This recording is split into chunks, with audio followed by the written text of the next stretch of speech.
امام بخاری نے فیصلہ کیا کہ نیشاپور میں جا کے مدرسہ بناتا ہوں۔ امام مسلم آپ کے شاگرد ہیں جنہوں نے مسلم شریف لکھی ہے، فرماتے ہیں جب نیشاپور امام بخاری آئے تو اتنا بڑا استقبال ہوا کہ میں نے اتنا بڑا استقبال دیکھا نہیں کبھی۔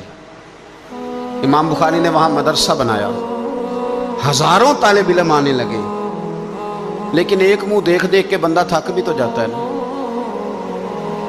شروع میں بڑے ذوق سے لوگ آتے ہیں، پھر انہیں کمزوریاں نظر آنی شروع ہو جاتی ہیں۔ بچے سالن نہیں کھاتے، 4 دن ایک ہی روز کھانا پڑے تھے، پھر آہستہ آہستہ فرنٹ پہ بیٹھنے والے اینڈ پہ بیٹھنے لگ جاتے ہیں، ماحول بدل جاتا ہے۔ امام بخاری کے خلاف سازشیں ہونے لگیں۔ میں کسی عام آدمی کی بات نہیں کر رہا، پھر کہتا ہوں اس بندے کی بات کر رہا ہوں جنہوں نے قرآن پاک کے بعد وہ کتاب لکھی جسے امت نے سب سے صحیح کتاب بیان کیا۔ امام بخاری کے خلاف لوگ اتنے ہوئے، بادشاہ کو جا کے شکایتیں لگائیں، اور بادشاہ نے کہا آج کے بعد کوئی بخاری کے مدرسے میں درس میں حدیث پڑھنے نہ جائے۔ امام مسلم کہتے ہیں اتنا بڑا استقبال بھی میں نے دیکھا، اتنا بڑا استقبال میں نے کبھی نہیں دیکھا، اور وہ حال بھی میں نے دیکھا کہ امام بخاری پڑھانے والے تھے اور میں اکیلا پڑھنے والا تھا۔ ساری عمر یہ آٹا گد ہے، لکھاں کیتے نہیں پیڑے، اب وقت آیا ہی تے محمد بخشا کوئی نہیں ہو بیٹھا نیڑے۔ کدھر گئے عشق کے دعوے، کدھر گئے وفا کے جذبے، کدھر گئے وہ غلامی کی باتیں، کہاں گئے وہ لوگ جنہوں نے کہا تھا کہ ساتھ جئیں گے ساتھ مریں گے، تا دم آخری وفا کریں گے۔ چلے جاتے ہیں لوگ، معیار بدل جاتا ہے، سوچ بدل جاتی ہے، کہانیاں بنا لیتے ہیں، ذہن بنا لیتے ہیں۔ امام بخاری نے نیشاپور چھوڑ کر ارادہ کیا کہ میں بخارا چلا جاؤں، اپنے شہر۔ سنو یہ درد کی داستان ہے لوگوں، سنو، اس بندے کی بات کر رہا ہوں جس کا نام جپتی ہے دنیا۔ امام بخاری بخارا ہے، پھر بڑا استقبال ہوا، پھر بہت بڑا مدرسہ بن گیا۔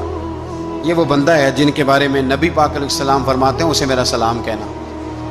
یہ وہ شخص ہے کہ شیخ ابو زید کہتے ہیں میں نے خواب دیکھی تو حضور نے فرمایا مجھے کب تک شافعی کی کتابیں پڑھتے رہو گے، میری کتاب کیوں نہیں پڑھتے؟ یا رسول اللہ صلی اللہ علیہ وسلم میں صدقے جاؤں، قربان جاؤں، میں لفظوں پہ وارد جاؤں، سونے آپ کی کتاب کون سی ہے؟ فرمایا بخاری شریف پڑھا کرو، وہ میری کتاب ہے۔ جن کی لکھی کتاب کو میرے محبوب کہے میری کتاب ہے۔ بخارے میں بڑا استقبال ہوا، لیکن پھر بخارے کے سربراہ نے کہا، سردار نے کہا، خالد بن زہلی جو امیر تھا بخارے کا، امام بخاری کا تو خیال تھا میں اپنے شہر آ گیا ہوں، اس نے کہا جی میرے بچے کو گھر آ کے پڑھایا کریں۔ آپ فرمانے لگے یہ نبی پاک کی حدیثیں ہیں، میں نے رسوا نہیں کر سکتا، جہاں سارے لوگ بیٹھتے ہیں تیرا بچہ بھی وہاں بیٹھے۔ لوگوں کو پتہ ہی نہیں لوگ کس طرح کی سازشیں کرتے ہیں۔ اس نے کہا جی ٹھیک ہے میں اپنا بچہ بھیج دوں گا، پر جس وقت میرا بچہ کلاس میں ہو اور کوئی بھی نہ ہو، اکیلا ہو میرا بچہ۔ امام بخاری فرمانے لگے اگر کوئی اور آ کے کہے کہ میں نے بھی حضور کی حدیث سنی ہے تو میں کیسے منع کروں؟ ساروں کے بیچ بیٹھ کے پڑھے، یہ حضور کے دین کا فیض ہے، یہ بڑا وسیع ہے، جو آئے گا ملے گا۔ اس نے آپ کے خلاف فتوے لینے شروع کر دیے۔ ہاں جانے کب مار دے کوئی مجھے کافر کر کے، شہر کا شہر مسلمان بنا بیٹھا ہے۔ فتوے لینے شروع کر دیے، امام بخاری کے خلاف سازش ہوئی، حکم ہوا کہ بخاری تو بخارا چھوڑ جا، یعنی اپنے وطن سے نکل جا۔ اپنے وطن میں بے وطن ہو گئے امام بخاری، نیشاپور والوں نے نکالا تو بخارا آئے۔ اس نے حکم دیا تو امام بخاری بخارا سے نکلے، آنکھوں میں آنسو ہیں، لے سجنا اساں توڑ نبھائی، اساں جان دتی راہ تیرے، ارادہ کیا سمرقند جا کے ڈیرا لگاتا ہوں۔ حضور کی حدیثیں تو پڑھنی سننی ہے نا یارو، بڑی تکلیف میں آ جاتے ہیں کئی دفعہ دیندار لوگ، بڑی اپنے بھی کئی دفعہ اپنے بھی شکایت کر دیتے ہیں، اپنے بھی پیچھے پیچھے ہونے لگتے ہیں۔